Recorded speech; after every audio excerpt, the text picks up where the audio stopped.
السلام عليكم ورحمة الله وبركاته. مرحبا بكم في قناة فالسبورت. لا تنسى الاشتراك في القناة ليصلك كل جديد وحصري. شهدت الأسواق المغربية خلال القليلة الماضية تراجعا ملحوظا في أسعار جل الخضر الأساسية، وهو الأمر الذي خلف ارتياحا كبيرا في نفوس المواطنين الذين اكتوا لأشهر من غلاء غير مسبوق في المنتجات الفلاحية.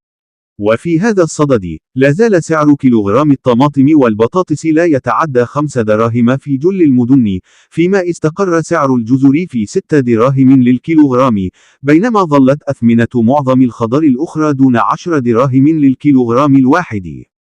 وحسب المختصين، فإن هذا التراجع في الأسعار فرضته عوامل عدة، لعل أبرزها قرار سلطات الجارة موريتانيا الرفع من الرسوم الجمركية المفروضة على الخضروات المستوردة من المغرب عبر المعبر الحدودي الكركرات إلى أزيد من 100%، وتزامن ذلك مع ارتفاع في الإنتاج، ممن جعل العرض وفيرا داخل الأسواق المغربية. مهنيون من داخل سوق الجملة بإنزكان أكدوا أن المنتجين يبيعون حاليا الطماطم بسعر يتراوح ما بين 0.83 درهما ودرهمين للكيلوغرام، أما البطاطس فتراوحت أسعارها بين 1.43 درهما ودرهمين و86 سنتيما، بينما البصل الأخضر بدأت أثمنته لدى المزارع بنحو 1.50 ووصلت إلى 1.80 درهما كحد أقصى.